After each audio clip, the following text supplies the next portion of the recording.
갑자기 이직을 결심하시게 된 이유가 뭡니까? 지금 지원자님의 마지막 요 답변은 굳이 안 하도 되는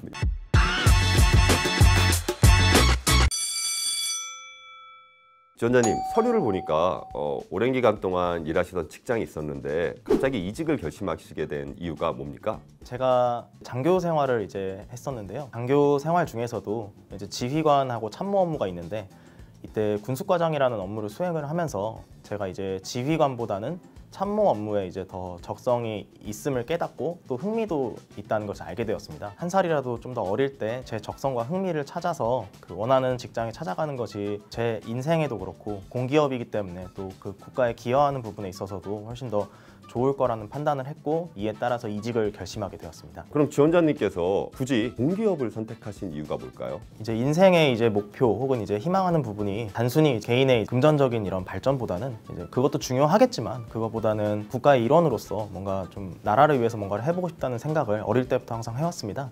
그렇기 때문에 이것을 충족하기 위해서는 사기업보다는 공기업이 진로에 더 적합하다는 판단을 하게 되어서 공기업에 지원을 하게 되었습니다. 사실 이런 류의 질문들은 되게 뻔한 질문이잖아요. 그리고 이제 답변도 뻔할 수밖에 없는 내용인데 굉장히 좋았던 부분은 내가 직장 생활을 하면서 이런 곳에서 나의 적성을 보게 되었고 그걸 더 잘 살릴 수 있는 무언가의 직업을 찾게 되는 과정으로 이직의 사유를 연결했던 부분들이 굉장히 좋았던 것 같아요. 실제로 공공기관을 지원하시는 분들을 보면은 제가 경험을 했을 때 절반 가까이는 올드 신입이었던 것 같아요.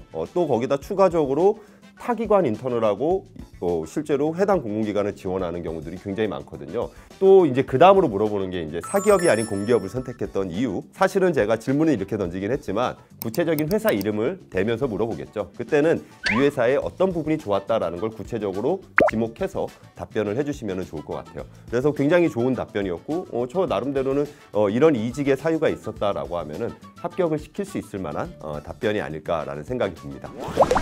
지원자님, 서류를 보니까 1년 이상의 회사를 그만두고 나서의 공백기가 있는데 이 기간 동안 어떤 일을 하셨을까요?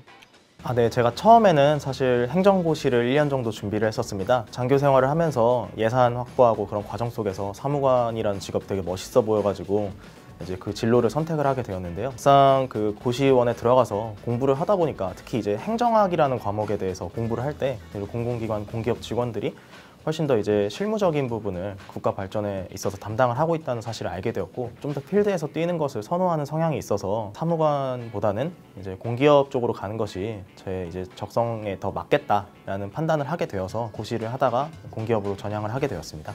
그냥 솔직하게 얘기를 해주는 게 제일 좋습니다. 시린이 여러분들은 이 기간들이 굉장히 어떻게 설명을 해야 될까 고민을 많이 하잖아요. 그래서 이런 것들은 그냥 여기 계신 지원자님 같은 경험이 없더라도 이 회사를 들어오기 위한 준비를 했다. 그래갖고 공부도 하고 자격증도 취득을 하고 NCS 시험도 준비를 했다라고 하면은 모든 부분에서 다 납득이 될 만한 내용들입니다. 취업을 하는데 한 방에 되기가 쉽지 않다라는 거 요즘의 현실이잖아요. 그래서 그런 것들 다 인지를 하고 있으니까는 정확히 솔직 담백하게 내가 이 기간 동안 그냥 취업을 하기 위한 준비를 했다라고 얘기를 해주시면은 훨씬 더 좋은 답변이 되지 않을까라는 생각이 듭니다.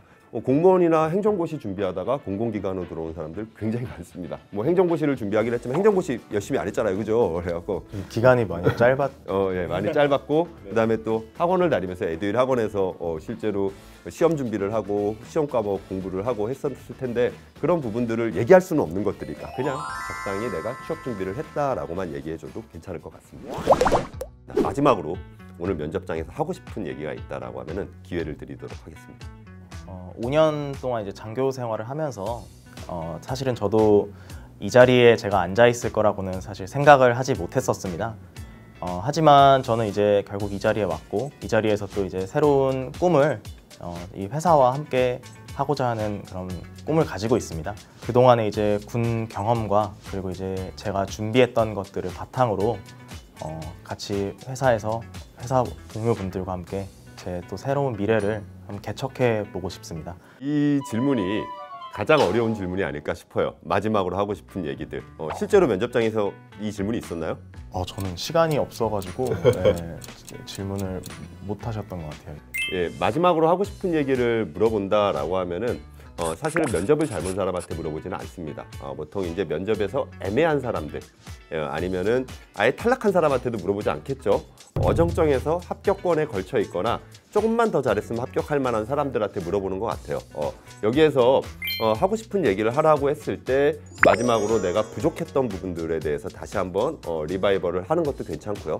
아니면 그동안 내가 만들어온 어떤 모습, 스토리라인, 면접장에서의 나의 이미지를 다시 한번 되새겨주고 내가 그만큼 열심히 일할 준비가 되어 있다 라는 포부를 제시하는 것들도 나쁘지 않을 것 같습니다. 올해 합격했던 한 친구 같은 경우에는 회사의 사업 중에서 외부로 잘 드러나진 않지만 구체적으로 중요한 사업의 어떤 핵심 포인트가 궁금해갖고 그거를 질문을 던졌더니 역으로 저는 이런 부분들을 굉장히 궁금한데 이런 사업은 어떻게 진행하실 방향인지 좀 알고 싶습니다. 취준생의 입장에서 했더니 해당 면접관도 굉장히 좋아했고 합격으로까지 연계돼. 왜냐하면 그걸 공부를 해야지 알 수 있는 또 질문들 포인트니까. 지금 지원자님의 마지막 요 답변은 굳이 안 해도 되는 저는 없습니다 라고 얘기를 해도 될 만한 그 정도 그냥 노멀한 포맷이었던 것 같고 의미 있는 뭔가의 메시지를 전달하는 과정이 좀 필요하지 않을까 라는 생각이 듭니다. 원래 면접 과정에서는 이거보다 굉장히 타이트하게 외우고 그 다음에 제가 혼도 되게 많이 냈었잖아요, 그죠? 근데 이제 합격을 하고 나니까는 다 빠졌어요, 그 긴장이. 여러분들한테 확실하게 전달이 됐는지 모르겠습니다. 하지만 굉장히 잘 답변해 주셨고 충분히 공공기관 직원으로서 일할 만한 모습을 보여준 답변들이 아니었나라는 생각을 합니다. 요즘 공공기관 취업 정말 힘든데 마음도 이제 불안하고 할 텐데 다들 이제 화이팅 하시고 잘 되셨으면 좋겠습니다. 공격 합격은 에듀윌.